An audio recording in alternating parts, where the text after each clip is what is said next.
आप सभी का हमारे YouTube चैनल पर जुड़ने के लिए बहुत बहुत धन्यवाद। और अब तक आपने हमारे चैनल को जिन लोगों ने सब्सक्राइब नहीं किया है वो सब्सक्राइब करें, लाइक करें और शेयर करें। आज हम बात करेंगे राष्ट्रपति, जो पद संविधान के आर्टिकल 52 में है, उससे संबंधित कुछ प्रश्नों पर हम चर्चा करते हैं, जो इस प्रकार हैं। हम देखते हैं। प्रश्न नंबर 1, भारत के राष्ट्रपति को महाभियोग द्वारा हटाने की प्रक्रिया निम्नलिखित में से किस अनुच्छेद में वर्णित है? ऑप्शन ए अनुच्छेद 53, ऑप्शन बी अनुच्छेद 61, ऑप्शन सी अनुच्छेद 74, ऑप्शन डी अनुच्छेद 13। आपको इसका सही आंसर बताना है। इसका सही आंसर है ऑप्शन, बताइए, ऑप्शन बी अनुच्छेद 61। इसकी प्रक्रिया के बारे में अनुच्छेद 61 में महाभियोग प्रक्रिया के बारे में हटाने की, राष्ट्रपति को हटाने की प्रक्रिया के बारे में दिया गया है। बात करें इस पर विस्तृत चर्चा।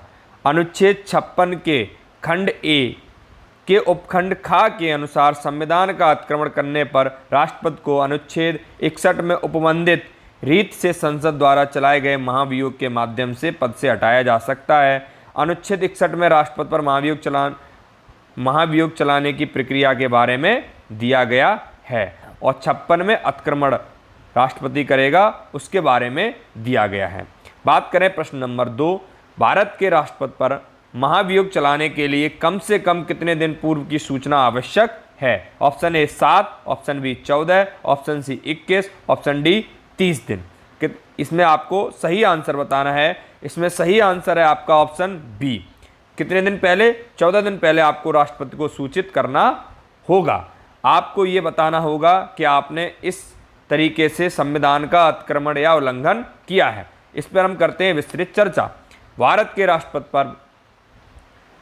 राष्ट्रपति पर महाभियोग संविधान के अतिक्रमण के आधार पर चलाया जा सकता है जब संसद का कोई सदन इस प्रकार का आरोप लगाए कि अनुच्छेद 61(2) के अनुसार ऐसा कोई आरोप तब तक नहीं लगाया जाएगा जब तक कि ऐसा आरोप लगाने की प्रतिस्थापना किसी ऐसे संकल्प में अंतर्विष्ट नहीं है जो कि कम से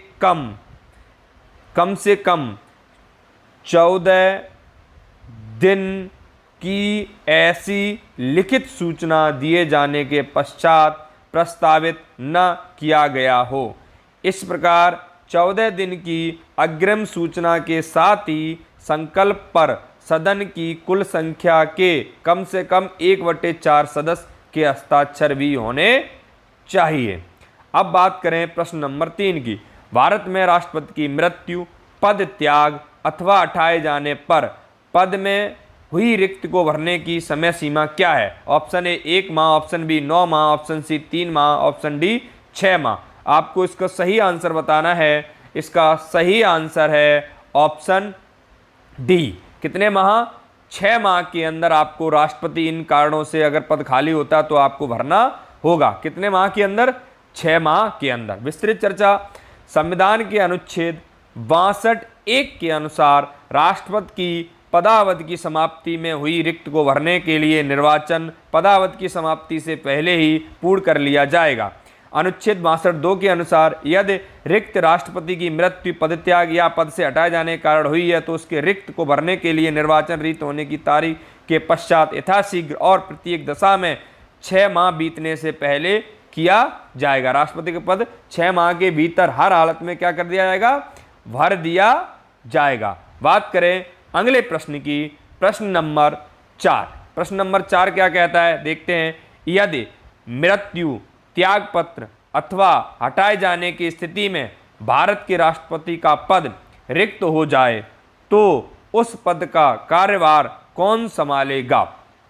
प्रधानमंत्री option A, option B supreme court का मुख्य न्यायाधीश, ऑप्शन सी उपराष्ट्रपति, ऑप्शन डी उपर्युक्त में से कोई नहीं। तो इसका सही आंसर है ऑप्शन नंबर सी। कौन संभालेगा? उपराष्ट्रपति संभालेगा। इस पे हम चर्चा करते हैं। अनुच्छेद 65 के अनुसार यदि मृत्यु, त्यागपत्र अथवा हटाए जाने की स्थिति में उपराष्ट्रपति का पद रिक्त हो तो पद का कार्यभार उपराष्ट्रपति संभालेगा। उपराष्ट्रपति की अनुपस्थिति में सुप्रीम कोर्ट का मुख्य न्यायाधीश, उसकी भी अनुपस्थिति में सुप्रीम कोर्ट का वरिष्ठ न्यायाधीश उस पद को संभाल लेगा, लेकिन वो पद कभी खाली नहीं रहेगा।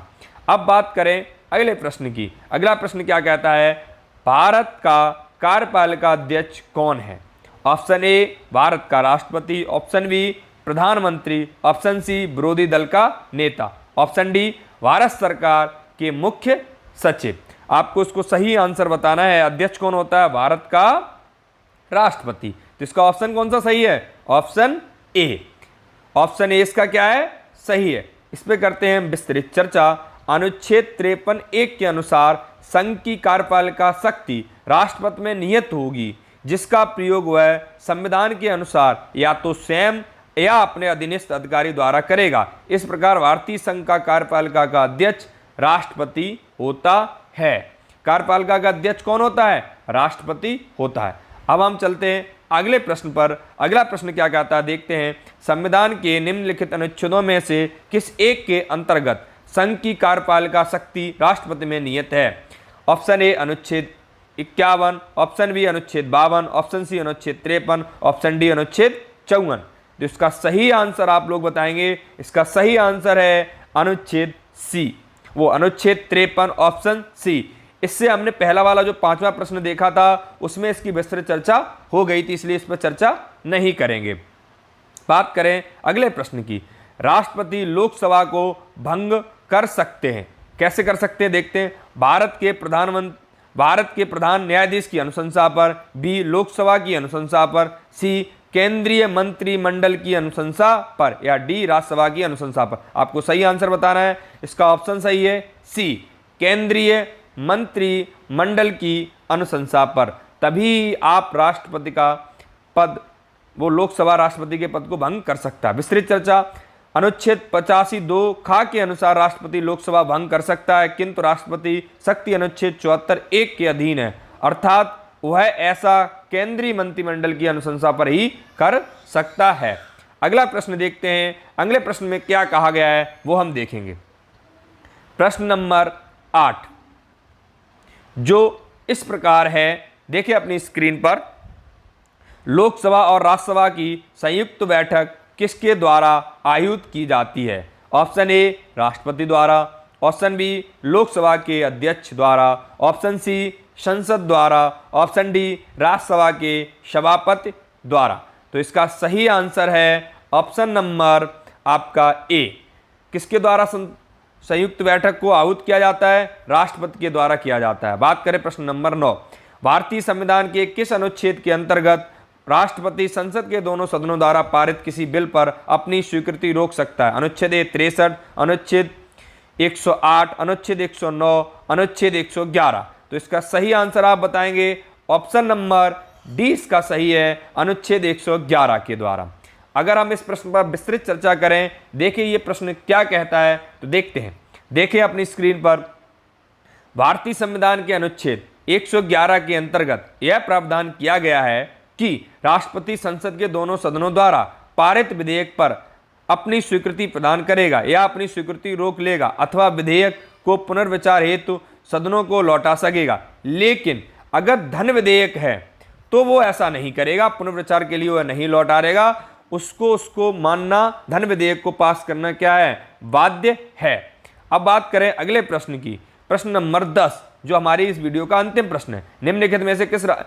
निम्नलिखित में से राष्ट्रपति किसकी नियुक्ति करता है? भारत के महान्यायवादी की, नियंत्रक महालेखा परीक्षक की, एक राज्य के राज्यपाल की, उपयुक्त में से सभी की। तो इसका ऑप्शन सही है, ऑप्शन नंबर डी, उपयुक्त में सभी की। तो हम देखते हैं, इस पर विस्तृत चर्चा भी करते हैं कि इसमें कौन सा आर्टिकल, किस आर्टिकल के तहत भारत के न्यायवादी की नियुक्ति राष्ट्रपति करता है, या नियंत्रक महालेखा की किस आर्टिकल के तहत करता है। राष्ट्रपति संविधान के अनुच्छेद 176 के अनुसार महान्यायवादी की नियुक्ति करता है, अनुच्छेद 148 के अनुसार नियंत्रक महालेखा परीक्षक की, और अनुच्छेद 155 के अनुसार राज्यों के राज्यपालों की नियुक्ति करता है। अगर आपको हमारी वीडियो अच्छी लगी हो तो हमारी वीडियो को शेयर करें, लाइक करें, और हमारे चैनल को सब्सक्राइब करना न भूलें। अब तक जिन लोगों ने हमारे चैनल को सब्सक्राइब नहीं किया है वो प्लीज़ सब्सक्राइब कर लें। जिन्होंने लाइक जरूर करें हमारे वीडियो को, जिससे हमें मोटिवेशन मिलता है, और शेयर करना न भूलें। जय हिंद, जय भारत।